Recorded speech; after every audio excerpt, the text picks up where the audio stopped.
Sect, denomination, cult. 3 words that carry weight. 3 words that stir up strong opinions. Sometimes fear, sometimes reverence, sometimes confusion. You've heard them on the news, in documentaries, in late-night YouTube rabbit holes. Maybe you've even used them yourself, without really knowing what they mean. But here's the truth most people don't tell you. These words are more than just labels. They can shape how we see others, how we see ourselves, and sometimes they decide whether a group is accepted by society or pushed into the shadows. Welcome to the ReliTalks, where we don't just talk about religion, we go deeper. We ask the real questions. We explore the human side of faith, belief, and belonging.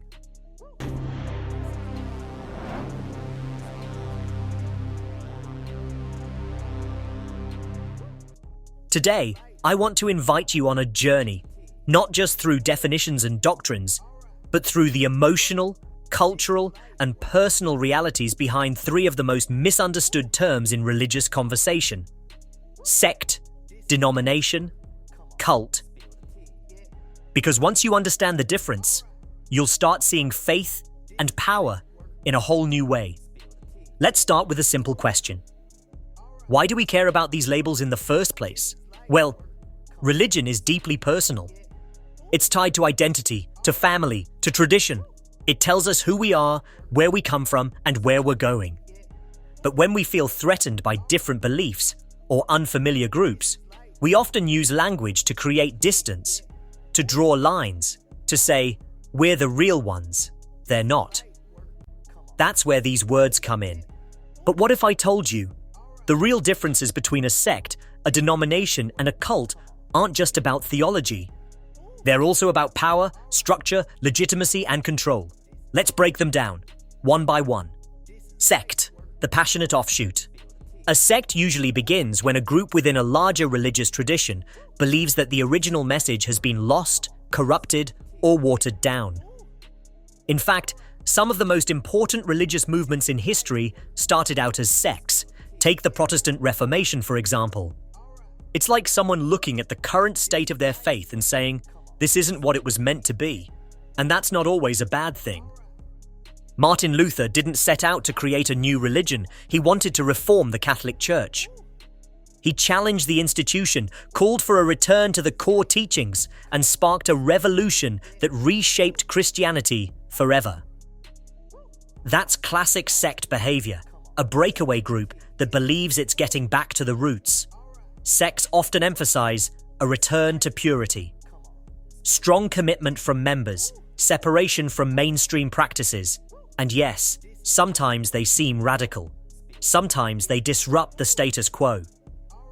But often they're just trying to find a more authentic way to live out their beliefs. What makes a sect different from a cult or a denomination is this. They're still connected, theologically tied to the larger tradition they came from. But they set themselves apart, seeking something deeper, purer, or more true. In many ways, sects are spiritual reformers. Denomination, the recognized branch. Now let's talk about denominations.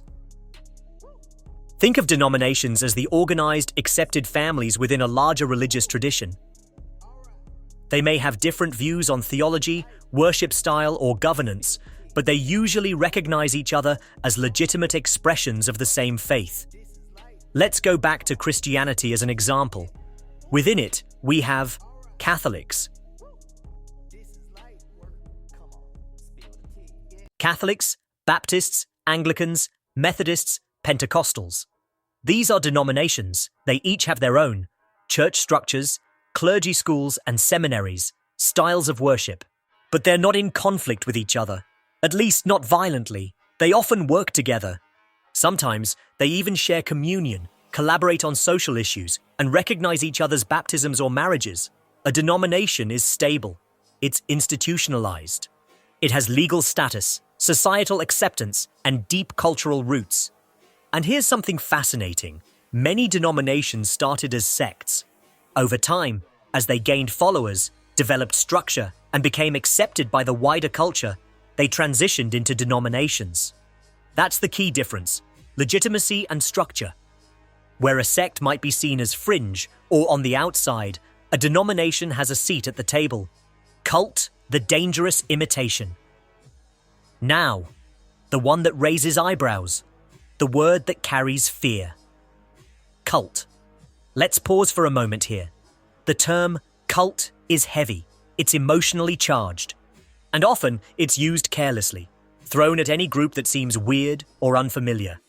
But from a sociological and psychological perspective, a cult is not just a small religion. A cult is a group, religious or not, that revolves around a central figure or ideology and often demands absolute loyalty and total control over members' lives. Here's what often characterizes a cult. A charismatic leader who claims exclusive truth or divine authority, isolation from family, friends, and society, suppression of questions or criticism, emotional manipulation, and fear-based control. A heavy focus on us versus them thinking. It's not always easy to spot, because cults often start as welcoming, healing spaces. They offer community, belonging, purpose. They speak to people's deepest wounds. But over time, the mask slips, and what felt like love turns into control. Think of Jim Jones and the People's Temple, David Koresh and the Branch Davidians, Heaven's Gate, even NXEVM, which began as a self-help group. People in cults aren't stupid or brainwashed. They're human, they're searching. And sometimes, that search is exploited by leaders who care more about power than truth. Why this matters. So, why take the time to understand these terms? Because misusing them has real consequences. Calling a denomination a cult can demonize innocent people. Dismissing a sect as radical can ignore valid calls for reform. And failing to recognize a real cult can leave people trapped in manipulation and abuse. When we understand the difference between sect, denomination, and cult, we gain more than knowledge. We gain compassion, discernment, and the ability to engage with spiritual differences, not with fear or mockery, but with clarity and respect. Conclusion, call to action. So next time you hear someone call a group a cult or dismiss a sect as fanatics, pause, ask questions. Listen, because behind every label is a real person, a real story, a real search for meaning. And here at the ReliTalks, we believe that understanding those stories is the first step toward truth. If this episode challenged you, inspired you, or made you think differently, hit that like button, share it with someone curious about religion and society, and subscribe for more deep, honest conversations. Drop a comment below. Have you ever been part of a sect, a denomination, or a group you now question? Let's talk, honestly, respectfully, and together. This is the ReliTalks, where religion gets real.